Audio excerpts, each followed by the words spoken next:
Welcome to NTD Evening News. Our top story tonight, President Trump turning American energy into a geopolitical weapon. His warning for Iran and his administration's plan to squeeze the Chinese regime's influence out of Venezuela, Mario Tzu and the White House. Protests erupt again in Australia during the Israeli president's visit to the country. In another development, the U.S. military withdraws from a base in Syria, handing over the keys to the new Syrian government. Jason Perry with the update. Today's show host Savannah Guthrie this morning posting a video that pays tribute to her mother. Meanwhile, a new surveillance video possibly linked to the Nancy Guthrie case. Arnie Richards has the latest. ICE is ending its surge in Minnesota. Border Czar Tom Homan announcing the main reasons for the move. Jason Blair reports.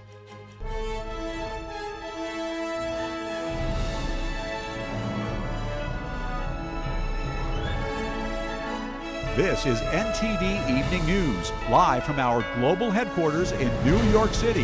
Here's Tiffany Meyer. Good evening and thank you for joining us tonight. President Trump wielding American energy as a geopolitical weapon, warning of a traumatic fallout for Iran without a nuclear deal, while repealing Obama-era greenhouse gas rules. And on the ground in Venezuela, Energy Secretary Chris Wright is negotiating oil revival deals to sharply reduce China, Russia, and Iran's influence in the region. We now go live to NTD's Washington correspondent Mario Tzu at the White House. Mari, good evening. Tiff, good evening. That's right. And President Trump is issuing that fresh threat for Iran as the Pentagon is preparing to deploy its second aircraft carrier to the Middle East. That's in addition to the USS Lincoln, which is already there standing by in the Gulf. And when asked about the timeline for the Iran negotiations, President Trump said a deal could be reached anywhere within the next month. Take a look. We have to make a deal. Otherwise, it's going to be very traumatic. Very traumatic. I don't want that to happen, but we have to make a deal. They should have made a deal the first time, and they got Midnight Hammer instead. And this will be very traumatic for Iran. This comes a day after President Trump met with Israeli Prime Minister Benjamin Netanyahu to talk Iran negotiations, with Israel joining the president's Board of Peace. President Trump says he insisted to Netanyahu that Iran negotiations must continue. Netanyahu, though, says he's skeptical about any deal with Iran and is lobbying the Trump administration to press the Iranian regime to scale back its ballistic missile program and end its support for terrorist groups like Hamas and Hezbollah. The president believes that the Iranians have already learned who they are dealing with. He believes that the conditions he is creating, combined with the fact that they surely understand that they made a mistake last time by not reaching an agreement, may create the conditions for achieving a good deal. Meanwhile, President Trump's laser focused on energy this week. He's repealing the 2009 legal finding that claimed carbon dioxide and greenhouse gases endanger public health, touting it as the largest deregulatory action in American history. We are officially terminating the so-called endangerment finding. This action will save American consumers trillions of dollars and will lower the average cost of a new vehicle by close to $3,000. And as he directs the Pentagon to power military operations with domestic coal, President Trump says communist Cuba is in, quote, big trouble. That's as Mexico sends humanitarian aid to Cuba, which is crippled by severe oil shortages. The Trump administration last month ousted Maduro, cut off Venezuela's subsidized oil lifeline to Cuba, and threatened tariffs on any nation supplying oil to the island. President Trump now celebrates the relationship between Venezuela and the U.S. as Energy Secretary Chris Wright negotiates oil revival deals there, touting how the administration is strategically using its energy policy to dismantle anti-Western regimes. One of the problems in Venezuela, as you point out, is the huge presence of China, of Russia, of Iran. Hezbollah and Hamas North American headquarters are here in Venezuela. We want it to be open to less corrupt, honest American, Western American allies for business. We need to get our adversaries, particularly their nefarious activities, out of our hemisphere. The influence of China and Russia and Iran that has been very large in Venezuela will become very small. Energy Secretary Chris Wright's three-day trip to Venezuela follows a $2 billion oil supply deal between the U.S. and Venezuela and a $100 billion reconstruction plan for Venezuela's oil infrastructure, which was promoted by President Trump. Tiff, back to you. All right, Mari, thank you. Israel's president was once again met by protesters during his trip to Australia, where he honored the victims of a terrorist attack. And another development, the U.S. military withdrew its troops from a base in Syria and handed the keys to the new Syrian government. NTD's Jason Perry has the update. Pro-Palestinian protesters filled the streets of Melbourne on Thursday as Israeli President Isaac Herzog continued his visit to Australia. Australian Prime Minister Anthony Albanese invited Herzog after the deadly attack on Bondi Beach, where terrorists shot and killed 15 people during a Hanukkah celebration. However, thousands of Australians protested his visit and voiced their frustrations over Israel's actions during its war against Hamas terrorists in the Gaza Strip. We, as the Australian people, we've always felt passionately about values of fairness and mateship and equality and justice. And we're here today to send a very clear message that our government sits in complete isolation to the people. The protests didn't stop Herzog from speaking to the Jewish community in Melbourne. And I say to all those protesters outside, go protest in front of the Iranian embassy or whichever embassy they have. For heaven's sake, they killed and butchered their own people, operating a whole machine of an empire of evil against us. And he gave this message to what he called the younger generation in the crowd, saying, quote, "Do not be afraid to show who you are." Herzog and his wife were set to fly back to Israel sometime after his speech. And across Israel's northeastern border, the new Syrian government has reportedly been taking steps to promote openness and the freedom of information. On Thursday, a so-called uncensored book fair was held in Damascus that would not have been allowed during the former regime. Now regarding Kurdish books, most of them are available here in Damascus, but they were all hidden during the former regime's time. Anyone caught with such books would be subject to questioning and investigation. I have many friends who, when their homes were searched and these texts were found, it was like their death certificate, a death sentence. Many went to Tadmor prison. And the U.S. military has reportedly handed over a military base in Syria to the new Syrian government. The United States Central Command said the base in Syria was used to help fight ISIS and added that the U.S. military remains ready to respond to any ISIS threat that arises in the region. Jason Perry, NTD News. In the Nancy Guthrie case, Today Show host Savannah Guthrie posting a video of her mother on Instagram this morning. Meanwhile, a new surveillance video recorded 5 miles from Nancy Guthrie's home has surfaced, and it may have caught the FBI's attention. NTD's Arlene Richards has the latest. Today Show host Savannah Guthrie posting a family video of her mother, Nancy Guthrie, on Thursday morning. Next to the video, she says, "We will never give up on her. Thank you for your prayers and hope." Later in the day, some new developments. Media outlet TMZ posting another surveillance video Thursday afternoon. This video was shot at 1:52 in the morning at a home 5 miles from Nancy Guthrie's house. TMZ founder and host Harvey Levin says the man in the video, who's wearing a backpack, looks strikingly similar to the one seen in the original doorbell cam video. On Wednesday, authorities released surveillance footage of a man wearing a mask and backpack standing outside of Nancy Guthrie's front door on the day of her disappearance. The individual appeared to be tampering with the doorbell camera. Levin says the new video is on the FBI's radar, but makes clear, "We don't know this is the kidnapper." In a separate post on Thursday, Levin says he received a second email from the man who claims to know the identity of Nancy Guthrie's kidnapper. Levin said TMZ received the first email on Wednesday from a person saying he would reveal who the kidnapper is if he gets 1 Bitcoin, which is currently just over $65,000. But so far, no money has been deposited. He sent us this other email complaining that he is not being taken seriously. In other updates Thursday, the Pima County Sheriff's Office posting 2 messages. One asking for any video showing suspicious activity from January 1st to February 2nd, 2026, within 2 miles of an intersection near the Guthrie home. And the other again stating that their offices will not be scheduling any news briefings unless a significant development occurs. It's the 4th time in about a week that the sheriff has declined to be interviewed. Authorities have been searching for Nancy Guthrie for 12 days. Local residents have put up yellow ribbons and signs that say, "Bring her home." Arlene Richards, NTD News. The ICE surge in Minnesota is coming to an end. Border Czar Tom Homan cites the operation's great success with 4,000 arrests and over 3,000 missing unaccompanied children found, as well as a greater cooperation with state and local officials. NTD correspondent Jason Blair has more.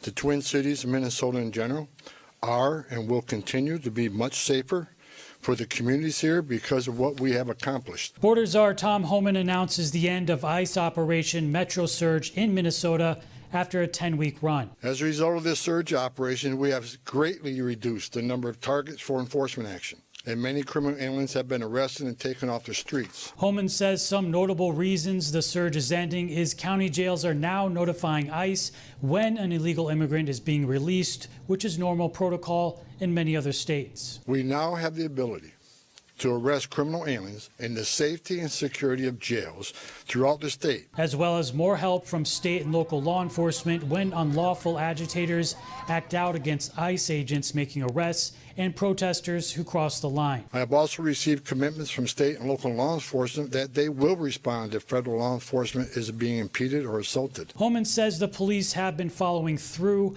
on these commitments and making a noticeable difference. I'm also pleased to report that we're seeing a notable decrease on unlawful agitator activity here in Minneapolis and overall throughout the state. The drawdown also comes after 2 fatal DHS-involved shootings happened in the state last month, and some calling on agents to take a less aggressive approach in their operations. Minnesota Governor Tim Walz responded to Homan's announcement, saying, "The long road to recovery starts now. The impact on our economy, our schools, and our people's lives won't be reversed overnight." And Homan says along with over 4,000 illegal immigrants being arrested, 3,364 unaccompanied children who went missing after crossing the border have been located in the state. That's because of the leadership of President Trump, these children were located. The Border Czar says a significant drawdown of agents has already been underway this week and will continue into next week. Then command will go back to the local field office and ICE will operate as it normally does before the surge happened.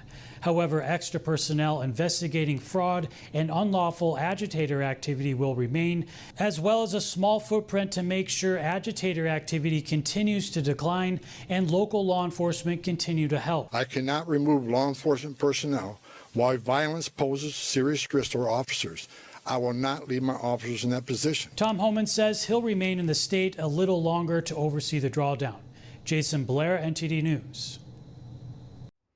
At a Senate hearing today, Minnesota Attorney General Keith Ellison faced sharp questioning over immigration enforcement, protests, and public safety in his state. And federal officials described how ICE agents are facing violence and a lack of cooperation from local law enforcement. NTD's Chris Bob reports. You cannot have an attorney general certainly disagree with that. Post pictures supporting Antifa with an expectation you are going to have a civilized, stable, safe community that works with federal law enforcement to deport criminals. At a Senate Homeland Security hearing Thursday, Senator Ron Johnson pressed Minnesota Attorney General Keith Ellison on activism and resistance to federal immigration operations in his state. Ellison said he was aware of activist networks and encrypted signal chat groups and argued that such communications are protected by the First Amendment. Are you aware of training for activists, Mr. Ellison? Yeah, I'm aware of that. Were you aware of that signal chat that was being used to deploy those people? I'm aware it exists, but this is First Amendment activity. The Minneapolis Police Department issued guidance in July saying that they would not even help with crowd control around immigration operations. The Minnesota Lieutenant Governor encouraged people to put their bodies on the line. Were you ever concerned about encouraging, I guess, people to support you to go out and put themselves into harm's way? No, we never. Impeding and obstructing illegal law enforcement action. Did that ever concern you? Sir, that never happened. Tragedy was going to happen, and you encouraged it. In the second part of the hearing, senators viewed footage from recent ICE operations in Minnesota and questioned immigration officials over enforcement actions in the state. Just hours before the hearing, border czar Tom Homan announced the drawdown of federal agents in the state. Tom Homan being there and now saying we're going to reduce his presence in the street is a good sign and a good step forward. If you just saw someone beating someone with a canister on the ground, would you think that's de-escalatory? Was that what we're leaving out? What I'm seeing is a subject that's also not compliant. He's not following any guidance. He's fighting back nonstop. The reason that CBP surged a bunch of resources into Minneapolis is because ICE couldn't go do arrests without being violently assaulted, and they were not getting support from state and local law enforcement. ICE leaders also described escalating threats against agents and their families. The week that Charlie Kirk was assassinated, there was a tweet that went out. It said, kill Charlie Kirk, kill another, there was another individual in that, kill Todd Lyons. That's the stuff that ICE, yesterday after the testimony on Tuesday, I went back to numerous death threats against my family. There was a videotape of my wife walking to work that people actively post. The cartels have actually posted the schematics to my home. Operation Metro Surge has led to more than 4,000 arrests in the Minneapolis area, as the administration says its enforcement push has reduced public safety threats and shifted Minnesota away from so-called sanctuary policies. Reporting from Washington, D.C., Chris Bobb, NTD News. The Department of Homeland Security is out of time as Democratic senators blocked a funding bill for it today. All other government agencies have been fully funded through September, but money for DHS got held up after Democrats demanded changes to its immigration enforcement operations. They took that stance after 2 civilians were killed in confrontations with federal immigration agents in Minneapolis last month. Nearly all DHS workers will remain on the job, but many won't get paid until Congress passes a funding bill. Agencies like FEMA, the TSA, and the Coast Guard will be impacted. The deadline to fund DHS is Friday night, but Congress is off all next week for the President's Day holiday. Many senators left after casting their final votes for the week. Senate Majority Leader John Thune vowed to call them back to Washington if Democrats strike a deal with the White House. The House of Representatives last night passing the Save America Act. It's a bill that would require photo ID at the polls and proof of citizenship when registering to vote. Are everyday Americans on board with the measure? NTD's Sam Wong was out on the National Mall in D.C. to hear from the people. What do you guys make of the SAFE Act? Do you think this is long overdue, or do you think this is a little bit too excessive? What do you think? I wouldn't say that it's long overdue. I'd say that it's timely. I think that we're to the point where it's completely reasonable to ask for someone to prove who they are before they're able to cast a vote in an election in the United States. I don't think that what we've had in the past gives us true results because of fraudulent votes. But I think that this would help cure a lot of that. Basically an attempt to steal the ability for people to vote. On that note, do you think people should provide proof of citizenship when registering to vote? Depending on what their individual state recommends, because the states have the power to control their voting system. I think requiring that you prove that you're a citizen before voting or affecting policy in our country, I think it's very wise. I wouldn't want people outside of my household making decisions for my household. So I wouldn't want foreigners that are not a part of our country making decisions on policies in our country. On the voter registration card, it says I declare under penalty of perjury that I'm a citizen of the United States. I don't know that if someone registers to vote, if having voter ID at the polls is really necessary. What do you say to people on the other side of the aisle who think that we need more guardrails in our federal elections? If you look at the numbers, fraud in voting is such a minimal thing. How many voters can you find that didn't have the right to vote? I don't think it's really necessary. I think one of the parties is trying to create a problem where there isn't one. What do you guys say to people who think that this is a form of voter suppression, and to people who think that this is that there is enough guardrails in our elections? What do you think? I think that people who say this voter suppression are being completely self-serving and trying to serve their own political needs. You have to show ID to do lots of things in your life, everyday life, and I think this is completely reasonable. I would just ask, why would it not be necessary to prove that you're a citizen before affecting the policies that, dictate how citizens live?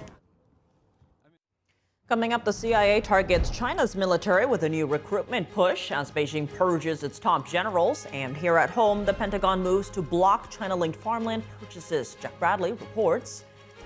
Phony marriages and threats to U.S. national security. A transnational gang is allegedly bribing military service members to marry Chinese nationals. David Lamb has the details.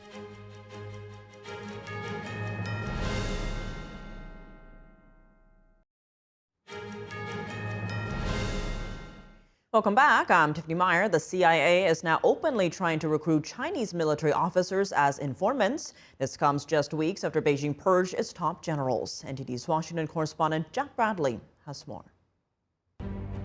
The CIA publishing a new video for members of the Chinese military, seeking to turn them into informants. That's as the Chinese Communist Party has been removing dozens of its top military officers and placing them under investigation for over the past few months. Just weeks ago, 2 top commanders were removed, even including Xi Jinping's second-in-command.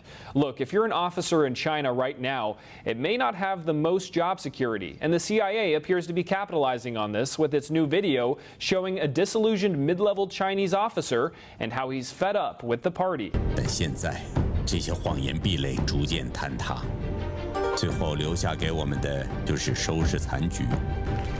任何有领导能力的人必定遭受忌惮，被无情绞杀。我不能让这些狂人来塑造我女儿未来的世界。 The video leaves a secure contact number to get in touch with the CIA. It's part of the agency's broader effort that started last May of sending videos into mainland China with instructions on how to securely contact U.S. intelligence. The way to counter China is to go on offense. A lot of the people in China are not happy with what's happening. And they can be, great sources of intelligence for us. We'll have more people inside, behind China's Great Wall. Meanwhile, the Pentagon is teaming up with the Department of Agriculture to crack down on Chinese companies purchasing U.S. farmland unusually close to sensitive military sites. Shortly after 9/11, U.S. forces in Afghanistan uncovered al-Qaeda training manuals that specifically targeted America's agriculture. China alone owns 265,000 acres of American agricultural land. On top of concerns of espionage, officials say it's also about protecting the food supply. Under the new agreement, the Pentagon will coordinate with the USDA scientists to identify and stop these threats. They say adversaries don't just target the battlefields, they target systems that feed and sustain the country. Reporting by Jack Bradley, NTD News. A transnational gang is facing jail time for allegedly bribing U.S. Navy service members. Homeland Security says the Chinese nationals arranged phony marriages with military members to get access cards and immigration benefits. NTD's David Lamb reports. A scheme involving marriage fraud, conspiracy, bribery, and national security. Homeland Security says 11 people were charged in Florida as part of an operation targeting a Chinese transnational criminal group. The gang allegedly recruited U.S. military members to marry Chinese citizens for immigration benefits and military base access cards. The fraudulent marriages took place around the country, including in Jacksonville, Florida, as well as in New York, Connecticut, and Nevada. According to the Justice Department, to create the illusion of a real marriage, the suspects took photos of the couples to create evidence that could be presented to immigration authorities to suggest that they were in loving, committed relationships.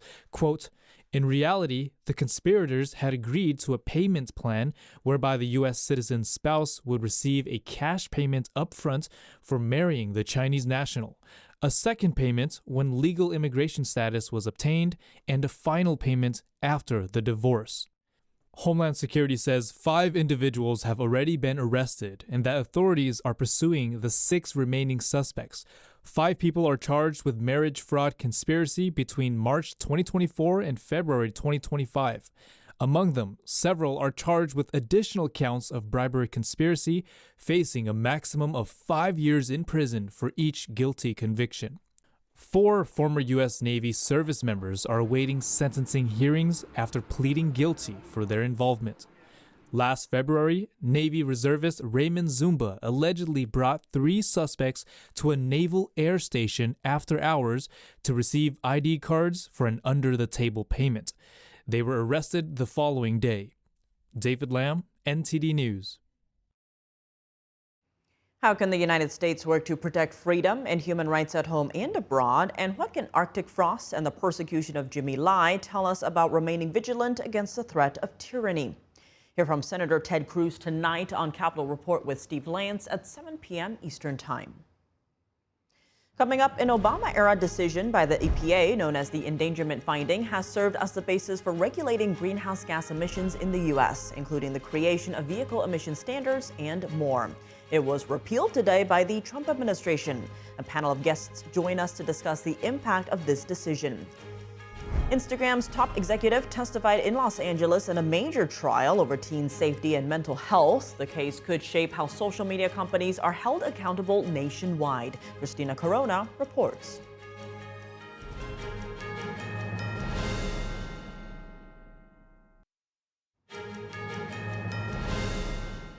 Welcome back. I'm Tiffany Meyer. President Trump and EPA Administrator Lee Zeldin today announced the elimination of a 2009 decision that served as the basis for regulating greenhouse gas emissions in the U.S. The decision, known as the endangerment finding, was established under the Obama administration and declared that 6 gases, including carbon dioxide and methane, pose a danger to public health and contribute to climate change. Regulations based on that finding include vehicle emission standards, the Clean Power Plan, and other limits on methane, oil, and gas.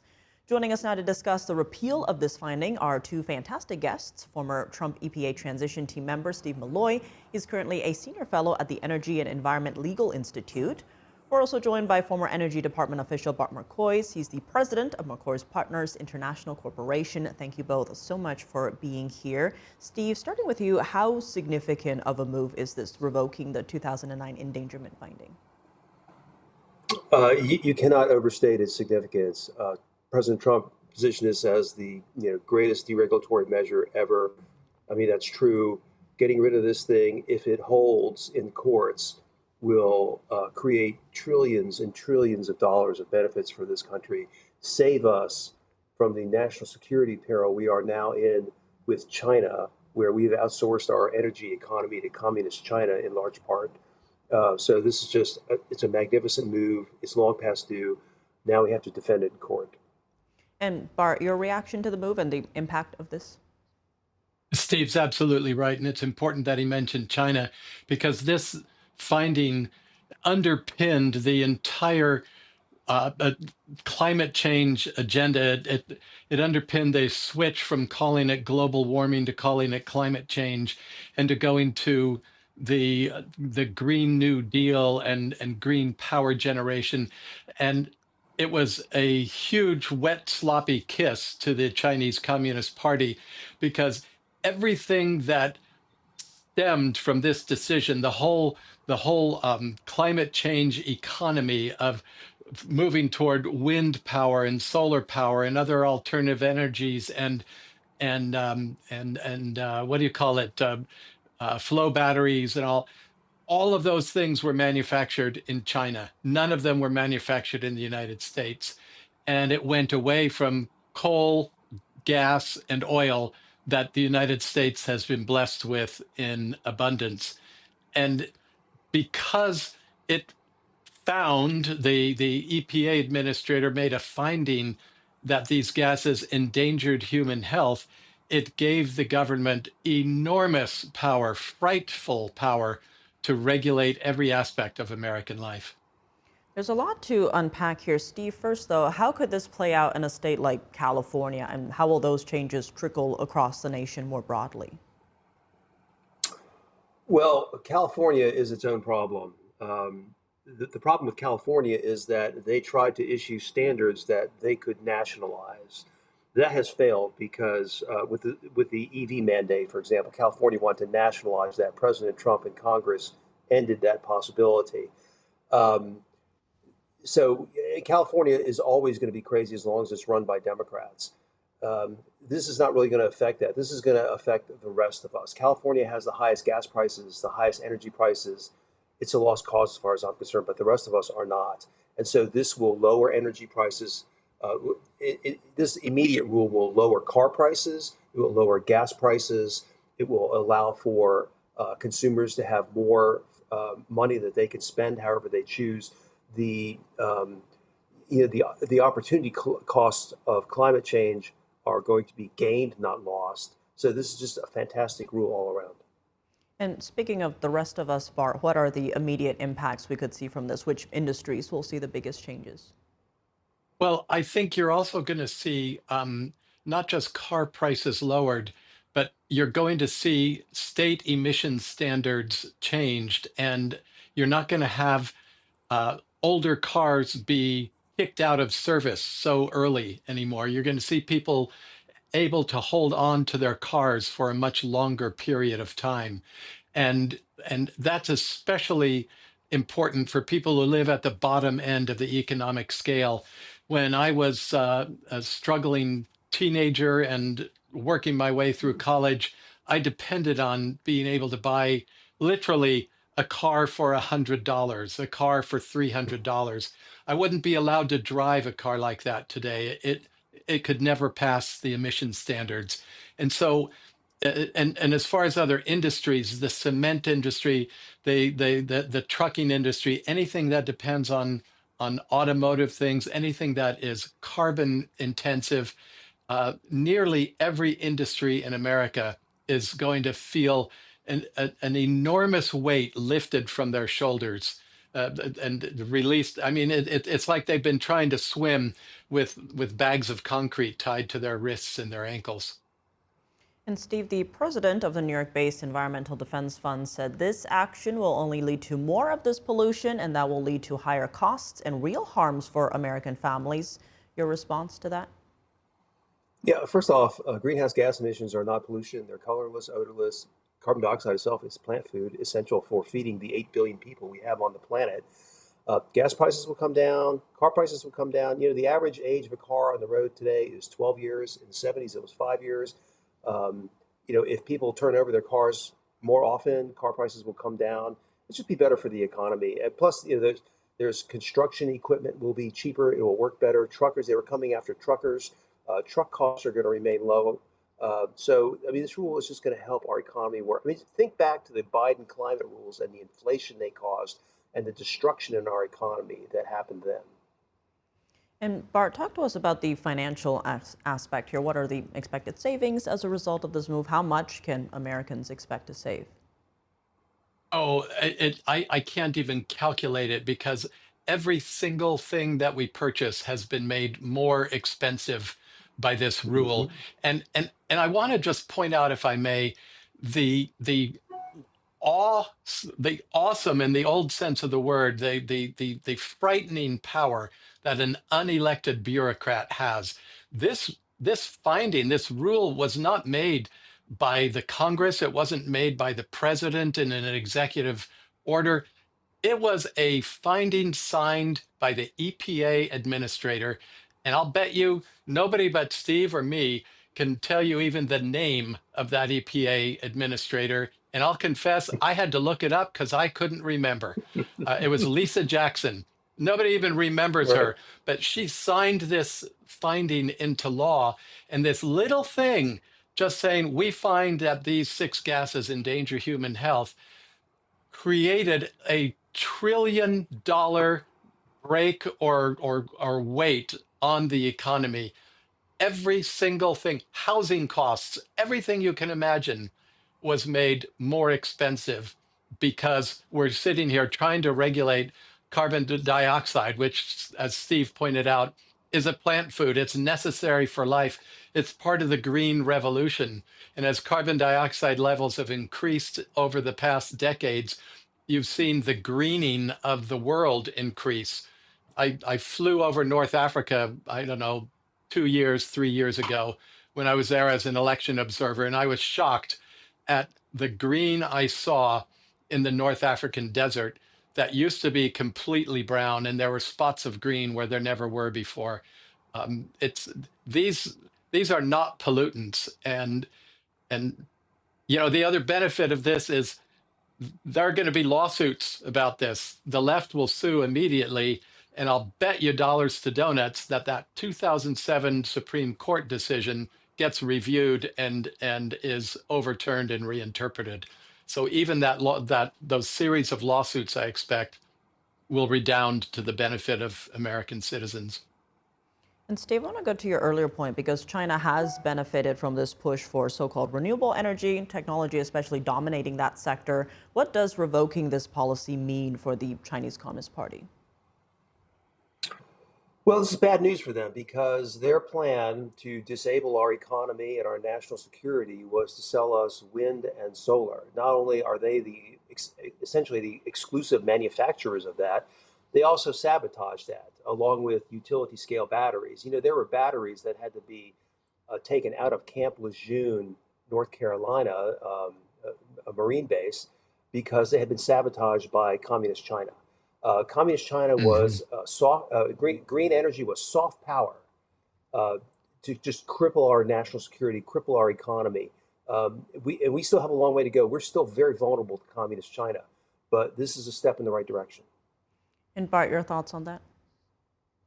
Yeah, and what I get, I'm sitting here fuming because as Steve was saying that, I was thinking of Joe Biden binding us ever more tightly to the Chinese yoke of slavery that they tried to put on us, and I think of the spying technology that the Chinese put into everything. We have been at war with Communist China for the past 15 or 20 years. We just don't know it yet.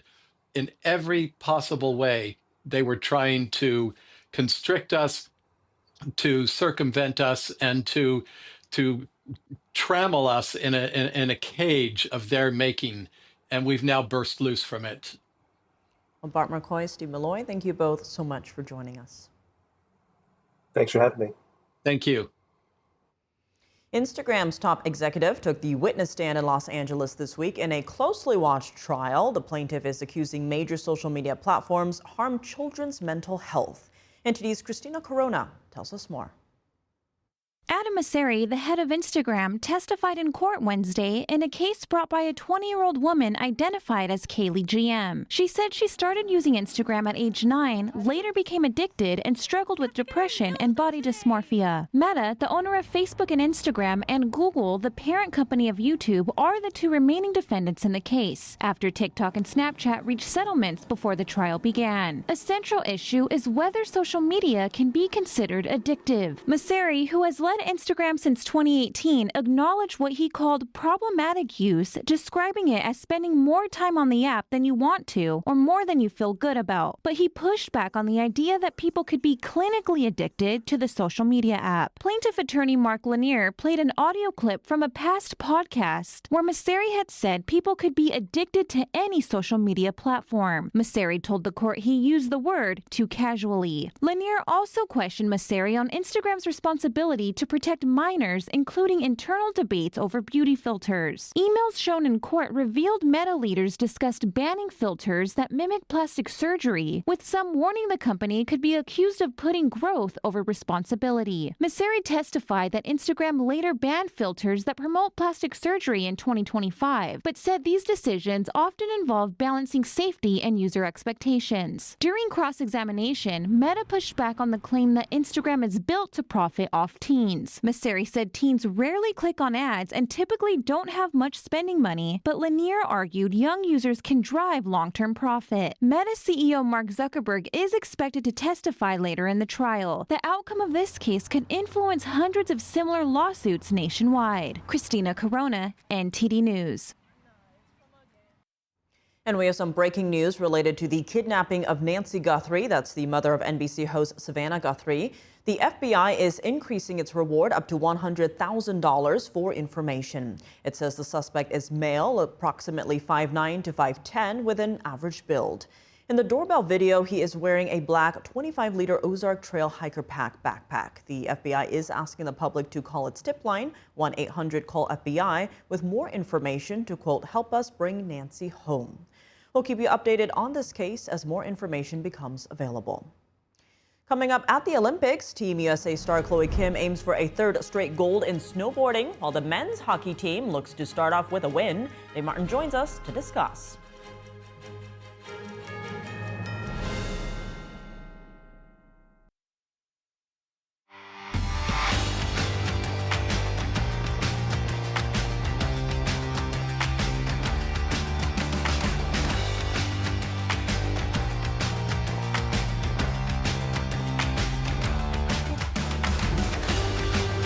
And now for your sports news, we're joined by MTV's Dave Martin. Dave, we've got some baseball news as well as college basketball, but let's start with the Olympics. How did Team USA do today? Well, you know, Tiff, it wasn't their best day overall, but they still came away with a couple of medals here to stay near the top of the leaderboard.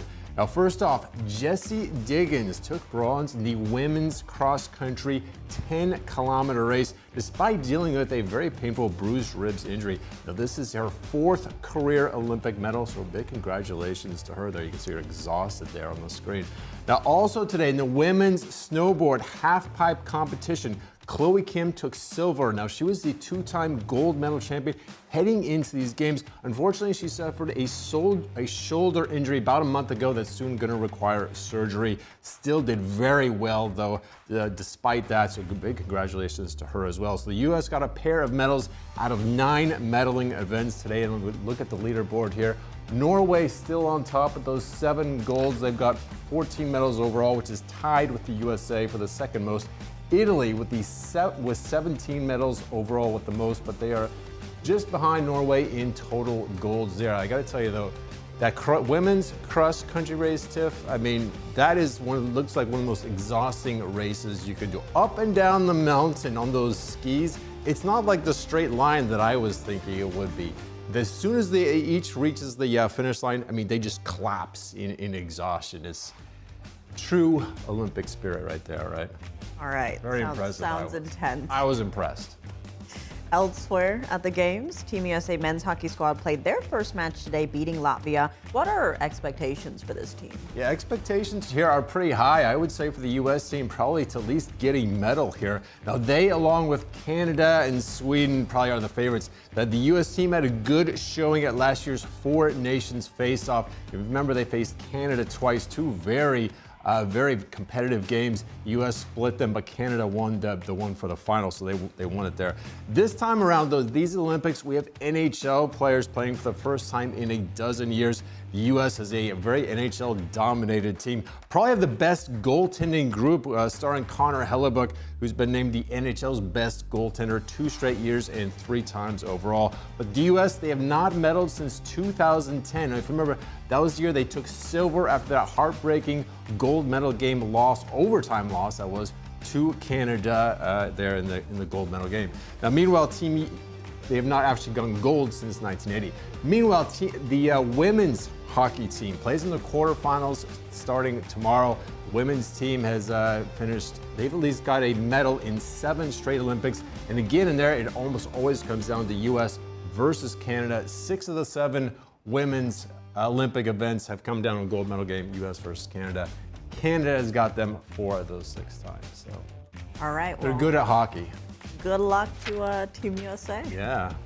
Moving to college basketball news, though, the North Carolina Tar Heels announced that freshman star Caleb Wilson suffered a fractured hand in Tuesday's loss to Miami. Have they announced how long he'll be out? Yeah, no timetable yet, actually. Now, this is his left hand, which is his non-shooting hand, but of course, you still use both hands a fair amount in basketball anyway, but this is a huge loss for the Tar Heels. Wilson is a 6', 10" forward. He leads the team in both scoring and rebounding, averaging about 20 points, 9 rebounds a game. He leads the nation with 66 dunks in the season. He's really a projected top 5 pick should he come out for the NBA this summer. We'll have to see. Now, apparently, he was injured in the first half of Tuesday's loss to Miami. He didn't check out of the game until, though, in the second half. Carolina ended up losing that game 75-66. Tar Heels right now, they are 19-5 overall, ranked 11th in the country. Fortunately for them, 4 of their next 5 games are against unranked opponents starting Saturday when they host Pittsburgh.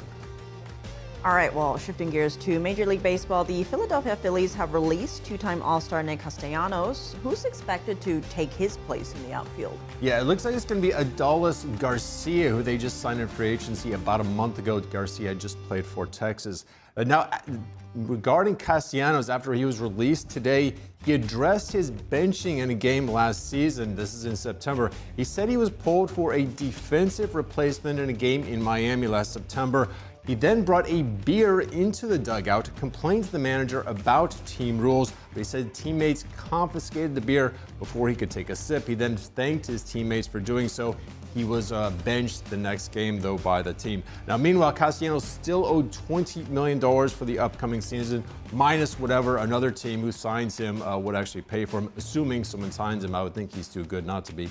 But he's still a very good right-handed power hitter, much like Adolis Garcia. Now, meanwhile, the team said they wanted to address the situation with Castellanos before their first full squad spring training workout, which will be on Monday. So I'm sure you're looking forward to the upcoming start of the baseball season here, Tiff. Maybe about 6 weeks away. All right. Yeah. Well, on that note, Dave, as always, thanks for joining us. Thank you, Tiff. And that's all for today's news. For round-the-clock coverage, visit us at ntd.com/live or download our NTD app. Thanks for tuning in. I'm Tiffany Meyer. Good night.